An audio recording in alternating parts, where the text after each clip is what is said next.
नमस्ते दोस्तों, आप सबका स्वागत है आप एक YouTube channel Nifty and stock predictions में। दोस्तों कल के लिए देख लेते हैं निफ्टी बैंक निफ्टी कहाँ पे काम कर सकते हैं और आज के लिए हमने क्या एनालिसिस किया था और उसी हिसाब से निफ्टी ने काम किया क्या नहीं वो भी देखेंगे।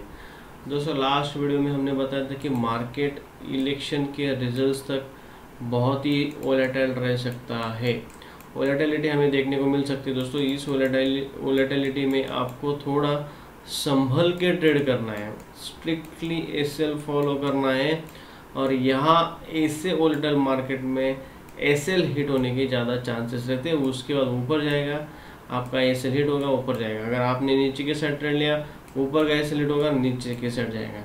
तो इससे बेहतर है दोस्तों 4 तारीख तक रुक जाइए, 4 जून तक थोड़ा वेट कीजिए, मार्केट को कहीं ना कहीं स्टेबल होने दीजिए, उसको खुद का डायरेक्शन पता होने दीजिए, बाद में वापस ट्रेडिंग आप स्टार्ट कर सकते हो। लेकिन लेवल्स के हिसाब से देखोगे तो लेवल्स के हिसाब से मार्केट काम कर रहा है और उसी हिसाब से हमें देखना है। ओके, तो यहाँ पे हमने आज के लिए क्या एनालिसिस किया था वो देख लेते हैं। पहली बात तो आपको दोस्तों बताना चाहूँगा, यहाँ पे आप देखोगे जो ऑल टाइम हाई था और उसके बाद एक रेंज थी, यहाँ पे एक बॉक्स स्ट्रैटेजी निफ्टी ने बनाया। ओके, यहाँ पे देखिए एक बॉक्स स्ट्रैटेजी बन चुका है निफ्टी का। लगभग आप देखोगे तो कम से कम इसने फरवरी से लेके यहाँ तक मार्च अप्रैल में 3 महीने के बाद ब्रेकआउट दिया है। और यहाँ पे एक अच्छी बात है कि पिछले 2 ट्रेडिंग सेशन से होल्ड कर रहा है। अगर और एक ट्रेडिंग सेशन यहाँ पे होल्ड करता है मार्केट, उसके बाद और एक ट्रेडिंग सेशन होल्ड करता है और इस रेंज का अगर ऊपर के साइड ब्रेकआउट मिलता है दोस्तों, तो डेफिनेटली यहाँ पे 23,500 और 24,000 भी इलेक्शन तक देखने को मिल सकता है। लेकिन कल आएगा परसों आएगा पता नहीं, इलेक्शन के बाद भी आ सकता है। तो उसी हिसाब से हमें प्लान करना है हमारे ट्रेडिंग को। तो यहाँ पे हमने क्या एनालिसिस किया था कल के दिन वो देख लेते हैं, फिर कल के लिए और क्या व्यू बन के आ रहा है वो भी देखेंगे। दोस्तों यहाँ पे देखिए, मैंने आपको एक रेजिस्टेंस ड्रॉ करके दिया था इस लेवल में और एक सपोर्ट ड्रॉ करके दिया था और मैंने क्लियरली बोला था दोस्तों, ये हमारा नो ट्रेडिंग जोन है, इसमें हमें ट्रेडिंग नहीं करना है। अगर इस लेवल के ऊपर निकलता है तो ट्रेडिंग करेंगे और अगर इस लेवल के नीचे निकलता है तो हम ट्रेडिंग करेंगे, पुट में बैठेंगे और यहाँ पे कॉल में बैठेंगे। यहाँ पे कैसे काम किया देखिए दोस्तों, पहला कैंडल यहाँ पे रेड बना है, एक बड़ी अपॉर्चुनिटी थी स्टार्टिंग में। मैं हमेशा बोलता हूँ अगर किसी रेजिस्टेंस के आसपास अगर बड़ी रेड कैंडल बनती है और वो प्रीवियस डे हाई को भी काट देता है नीचे साइड में, तो उसका सपोर्ट आपको मिल सकता है। मतलब जो लेवल पिछले दिन का जो स्विंग लो रहेगा उस तक डेफिनेटली आ सकता है स्टॉक या निफ्टी। यहाँ पे देखिए 23,018 से लेके लगभग यहाँ पे आप देखोगे 22,930 तक निफ्टी आया था। 80 पॉइंट्स का यहाँ पे फॉल देखने को मिला 1 में। ओके, तो यहाँ पे एक अच्छा ट्रेड बनता था।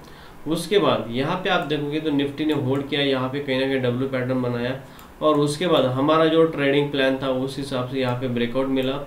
यहाँ से ज़्यादा नहीं लेकिन 60 पॉइंट्स का हमें टारगेट मिला। तो ये डाउन साइड में भी हमें एक मूव कैप्चर करने को मिला और डाउन अप साइड में भी मिला था। लेकिन यहाँ पे एक्सपेक्टेड था 23,200 तक, जो कि हमने टारगेट फिक्स किया था। लेकिन यहाँ पे 23,110 के आसपास निफ्टी गया और वहाँ से रिवर्स आया।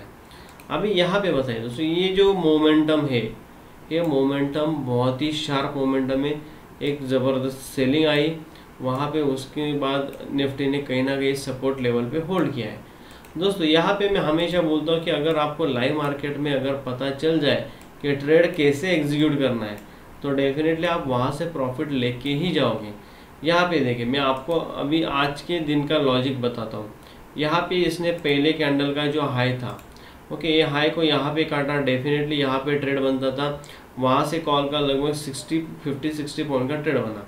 उसके बाद निफ्टी ने क्या किया, लगभग हाँ इसी लेवल के आसपास यहाँ पे एक बार सपोर्ट लिया, ऊपर गया, उसके बाद नीचे आया, उसके बाद वापस सपोर्ट लिया।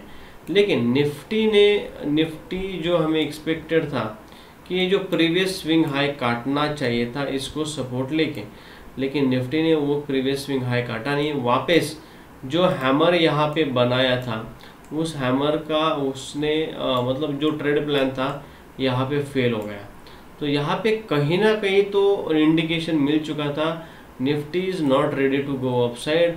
एक लो हाई बनाया, उसके बाद लोअर हाई बनाया, उसके बाद लोअर हाई बनाया, लेकिन यहाँ पे लोअर लो बनाने में निफ्टी सफल नहीं हो रहा था। इसलिए फाइनली इसने जैसे ही यहाँ पे ब्रेकडाउन दिया, शार्प मोमेंटम यहाँ पे 160 पॉइंट का मोमेंटम हमें देखने को मिला। एक बहुत ही अच्छा मोमेंटम देखने को मिला, लेकिन इस लेवल तक आएगा किसी को एक्सपेक्टेड नहीं था। लेकिन सपोर्ट था 22,900 के आसपास, और वही लेवल पे सपोर्ट लेके उसी लेवल के आसपास क्लोजिंग दी। दोस्तों यही लॉजिक मैं हमेशा बोलता हूँ, लॉजिक आपको समझ में आना चाहिए।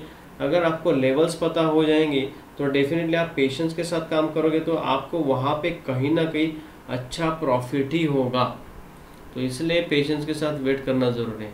उसके बाद दोस्तों मैंने आपको एक स्ट्रैटेजी बना के दी थी, 1 मिनट स्ट्रैटेजी। अगर आप 1 मिनट स्ट्रैटेजी को फॉलो करोगे डेली, मैं आपको कॉन्फिडेंटली बताता हूँ, और इसको मैं गारंटी भी बोलता हूँ कि आप 1000-2000 डेफिनेटली कमा पाओगे। लेकिन उसके लिए भी पेशेंस है। यहाँ पे मैं आपको लेके जाता हूँ 1 मिनट टाइम फ्रेम पे। ओके, यहाँ पे दिखाना चाहता हूँ ट्रेड कैसा एग्जीक्यूट करना चाहिए। और यहाँ पे देखिए 1 मिनट स्ट्रैटेजी के हिसाब से आप मुझे पूछोगे तो यहाँ पे इसने कितनी बार, 4 बार यहाँ पे कहीं ना कहीं रेजिस्टेंस लिया इसी लेवल के आसपास। यहाँ पे देखिए पहली बार यहाँ पे निफ्टी आया resistance, second time, third time, fourth time, और यहाँ पे कहीं ना कहीं ब्रेकआउट दिया इस लेवल के आसपास। और यहाँ से एक अच्छा मोमेंटम हमें देखने को मिला 23,100 के आसपास। तो एक 1 मिनट स्ट्रैटेजी के हिसाब से एक अच्छा ट्रेड मिला यहाँ पे। उसके बाद यहाँ पे आप देखोगे तो यहाँ पे 2 बार सपोर्ट लिया, आपको समझ में आना चाहिए। और वहाँ से 160 पॉइंट का हमें फॉल देखने को मिला। तो दोस्तों यहाँ पे स्ट्रैटेजी बहुत अच्छी काम करती है, लेकिन आपको उसी हिसाब से आपको ट्रेड प्लान करके रिस्क रिवार्ड के साथ फॉलो करना है। तो यहाँ पे अभी कल के लिए देख लेते हैं कि निफ्टी का क्या व्यू बन के आ रहा है। ओके, तो यहाँ पे निफ्टी का व्यू क्या बन, दोस्तों मेरे लिए एक थोड़ा नेगेटिव सिनारियो चार्ट पे दिख रहा है। चार्ट पे मुझे नेगेटिव क्या दिख रहा है, मुझे नेगेटिव क्या दिख रहा है, आज लास्ट में ये जो शार्प सेलिंग आई उसके बाद निफ्टी ने यहाँ पे होल्ड किया है। तो यहाँ पे 1 बार, 2 बार, 3 बार, 4 बार, 5 बार आया है निफ्टी। ओके, पिछले 2-3 दिनों में, और वहीं पे होल्ड किया। तो यहाँ पे मेरे लिए थोड़ा नेगेटिव सिनारियो, मतलब मैं बेयरिश ट्रेड ढूंढने का मतलब पसंद करूँगा कल के दिन, कल और परसों के दिन। क्यों, वो भी दिखाता हूँ। अभी यहाँ पे ये लाइन निकाल देता हूँ दोस्तों वीडियो लास्ट तक देखा ज़रूर कीजिए, क्योंकि यहाँ पे बहुत अच्छी लर्निंग मैं आपको देने का ट्राई करता हूँ हर एक वीडियो में। ओके, यहाँ पे देखिए एक अच्छा सपोर्ट निफ्टी ने इस लेवल पे बना लिया है। ओके, तो मुझे लग रहा है कि nifty is ready to go down side. कम से कम 150 पॉइंट यहाँ से 831 और 780 के आसपास, मतलब कहीं ना कहीं निफ्टी मुझे एक्सपेक्टेड है 22,800 आना चाहिए अगले 2 दिनों में मेरे हिसाब से। वो कैसे, वो देख लेते हैं दोस्तों। यहाँ पे अगर निफ्टी कल फ्लैट ओपन होता है और यहाँ पे कहीं ना कहीं 15-20 मिनट टाइम स्पेंड करने के बाद निफ्टी डाउन साइड में ब्रेकडाउन देता है और उसका कंफर्मेशन भी मिल जाता है, तो दोस्तों यहाँ पे हम एग्रेसिवली सेल में बैठ जाएंगे। हम सिर्फ पुट का ट्रेड एग्जीक्यूट करेंगे। ओके, वो भी कब, थोड़ा पुल बैक देना है आपको। पुल बैक में जैसे ही यहाँ पे एक रेड कैंडल बनेगा, हम रेड कैंडल के क्लोजिंग पे एंट्री ले लेंगे पुट में, in the money, at the money के स्ट्राइक प्राइस पे। और उसके बाद वही कैंडल का हम ऐसे लगा कि यहाँ से मुझे 130 पॉइंट या कम से कम 100 पॉइंट तो हम निफ्टी में लेके ही जाएंगे कल के दिन। ओके दोस्तों, यहाँ पे हाई प्रोबेबिलिटी ट्रेड मुझे डाउन साइड में दिख रहा है, तो हमें हाई प्रोबेबिलिटी ट्रेड ढूंढना है डाउन साइड में। दोस्तों इनकेस अगर निफ्टी गैप डाउन ओपन होता है और इस लेवल को भी काट देता है और यहाँ पे एक कैंडल क्लोज हो जाती है 22,880 के नीचे। ओके, 22,880 के नीचे 5 मिनट का कैंडल क्लोज होता है। सेकेंड कैंडल भी अगर रेड बनता है तो कुछ नहीं करना है दोस्तों, वेट करना है। ये धीरे धीरे आएगा। यहाँ पे कहीं ना कहीं एक ट्रेंड आपको या चैनल आपको देखेगा इस चैनल का जैसे ही ब्रेकडाउन होगा 5 मिनट के कैंडल के साथ, हम यहाँ पे पुट में बैठ जाएंगे और वहाँ से वापस मेरा टारगेट 22,800 मतलब लगभग 100 पॉइंट यहाँ से वन वे रहेगा। ओके दोस्तों, इनकेस अगर निफ्टी फ्लैट ओपन होता है ऊपर के साइड निकलता है, ओके, तो यहाँ पे कहीं ना कहीं एक अच्छा रेजिस्टेंस वापस दिख रहा है 23,030 के आसपास। ओके, तो अगर इस लेवल पे आने के बाद यहाँ पे कंसोलिडेशन होता है और वापस उस रेंज का डाउन साइड में ब्रेकडाउन होता है और उसका कंफर्मेशन भी मिलता है, तो हम सेल में ही बैठ जाएंगे दोस्तों, क्योंकि इस बार अगर निफ्टी इस लेवल पे आ गया तो 200 पॉइंट हमें आराम से दिखे जाएगा। दोस्तों इन केस अगर निफ्टी गैप अप ओपन होता है, वापस इसी लेवल पे एक रेड कैंडल बनती है 5 मिनट का, सेकेंड कैंडल भी रेड बनती है, तो दोस्तों यहाँ पे कहीं ना कहीं सेलिंग हमें देखने को मिल सकती है। लेकिन हमारा लेवल है 22,930 के नीचे हम पुट में बैठेंगे। इस लेवल में हमारा जो है ये जो जोन है वो नो ट्रेडिंग जोन है। इस जोन में आपको कुछ भी नहीं करना है। एक तो अप साइड में हम 23,030 के ऊपर बैठेंगे, 23,030 के ऊपर ही हम कॉल में बैठेंगे और 22,930 के नीचे ही हम पुट में बैठेंगे। हमारा ये जो 100 पॉइंट का जोन है वो नो ट्रेडिंग जोन है, उसी हिसाब से आपको प्लान करना है।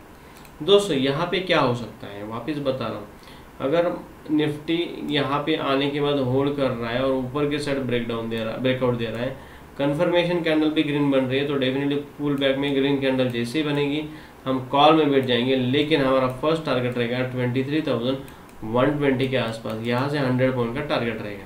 सेकेंड टारगेट 23,200 रहेगा, ओके, वहाँ से वापस 100 पॉइंट। तो यहाँ पे आपको अप साइड में मैंने टारगेट्स बता दिए, डाउन साइड में भी बता दिए, लेकिन हाई प्रोबेबिलिटी ट्रेड मुझे डाउन साइड में दिख रहा है, तो उसी हिसाब से आपको ट्रेड प्लान करना है। अगर मेरे हिसाब से यहाँ पे ट्रेड एग्जीक्यूट होता है तो 80% में मेरा क्वांटिटी यहाँ पे बाय करूँगा। लेकिन इन केस अगर इस लेवल के ऊपर जाता है, मुझे ज़्यादा कॉन्फिडेंस नहीं है इस लेवल के ऊपर जाएगा भी, तो कितनी देर तक जाएगा वो पता नहीं, तो यहाँ पे मैं सिर्फ 20% ही क्वांटिटी में ट्रेड करना पसंद करूँगा अप साइड में। तो इसी हिसाब से आपको निफ्टी के ट्रेड प्लान के हिसाब से पेशेंस के साथ काम करना है। लेवल्स, टारगेट और सब मैंने यहाँ पे बता दिया है। दोस्तों बैंक निफ्टी का भी देख लेते हैं, बैंक निफ्टी का क्विकली देखते हैं, ज़्यादा डीप में नहीं देखेंगे हम। बैंक निफ्टी का मैंने कल क्या बोला था और उस हिसाब से काम किया गया नहीं, वो देख लेते हैं। दोस्तों यहाँ पे देखिए, आपको मैंने क्लियरली बोला था, 2 लेवल्स बोले थे, एक लेवल बोला था अप साइड में और एक डाउन साइड में। अगर इसके ऊपर बैंक निफ्टी निकलता है तो दोस्तों यहाँ पे मैंने आपको टारगेट दिया था 49,600 तक। यहाँ पे 49,600 के लेवल पे आने के बाद होल्ड किया और वहाँ से शार्प मोमेंटम हमें 600 पॉइंट का डाउन साइड में देखने को मिला। तो जो टारगेट बोला था दोस्तों 600 पॉइंट, बैंक निफ्टी में हमें देखने को मिला 49,600 था। तो यहाँ पे हमारे एनालिसिस के हिसाब से तो काम किया, लेकिन अभी कल के लिए देख लेते हैं क्या व्यू बन के आ रहा है बैंक निफ्टी में। दोस्तों इसके लिए मैं 1 घंटे के टाइम फ्रेम पे आपको लेके जाता हूँ। यहाँ पे थोड़ा आपको दिखाना चाहता हूँ, जो फर्स्ट टाइम बैंक निफ्टी ने यहाँ से रेजिस्टेंस लिया था इस लेवल से, और यहाँ से आप देखोगे तो कम से कम 2000 पॉइंट का फॉल देखने को मिला। वहाँ से अभी बैंक निफ्टी ऊपर आया है, लेकिन लास्ट का 1 घंटे का जो कैंडल बना है वो बहुत ही बड़ा कैंडल बना था 300 पॉइंट का। तो यहाँ पे हमें कैसे काम करना है वो देख लेते।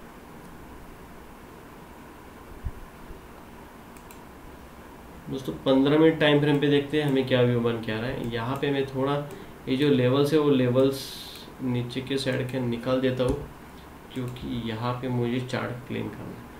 ओके, अभी यहाँ पे देखिए दोस्तों, 1 सेकेंड 5 मिनट टाइम फ्रेम पे जाते हैं। ओके, आपको क्या करना है दोस्तों, यहाँ पे अभी मेरे लिए अभी ये रेजिस्टेंस ही हो चुका है। ओके, फर्स्ट रेजिस्टेंस, सपोर्ट मेरे लिए ये था, लेकिन इसको इसने ब्रेक डाउन दे दिया। ओके, अभी यहाँ पे आपको क्या काम करना है दोस्तों, इसमें भी बैंक निफ्टी में एक ही सिनेरियो दिख रहा है, इसने ऑलमोस्ट सपोर्ट के पास ही क्लोजिंग दे दिया। ओके, तो आपको सिर्फ याद रखना है दोस्तों 49,000 के नीचे हम पुट में बैठेंगे। इस लेवल के अगर नीचे बैंक निफ्टी निकलता है और यहाँ पे आधा 1 घंटे का क्लोजिंग हो जाता है 49,000 के नीचे, तो हमारा टारगेट रहेगा 48,600 तक। बैंक निफ्टी का मैं ब्रीफली बता रहा हूँ दोस्तों। यहाँ पे बाकी जो सिनारी उस हिसाब से बैंक निफ्टी को आपको अप्लाई करना है। यहाँ पे अगर 49,000 के नीचे 1 घंटे का क्लोजिंग मिल जाता है और क्लोजिंग सपोज 48,000 समथिंग 900 के पास हो जाता है, तो आपको पुट में बैठना है, टारगेट 48,600 तक रहेगा। दोस्तों कॉल में हम कब बैठेंगे? कॉल में हम 49,500 के ऊपर ही बैठेंगे। अगर 49,500 के ऊपर 1 घंटे का क्लोजिंग हो जाता है तो कॉल में बैठेंगे, वहाँ से हमारा टारगेट 50,000 तक ही रहेगा। 500 पॉइंट यहाँ से रह सकता है। तो यहाँ पे बैंक निफ्टी का जो मैंने लेवल्स इंपॉर्टेंट बताया उस हिसाब से काम कीजिए। दोस्तों यहाँ पे अगर वीडियो अच्छा लगा तो ज़रूर लाइक और सब्सक्राइब कीजिए और शेयर कीजिए। Thank you for watching.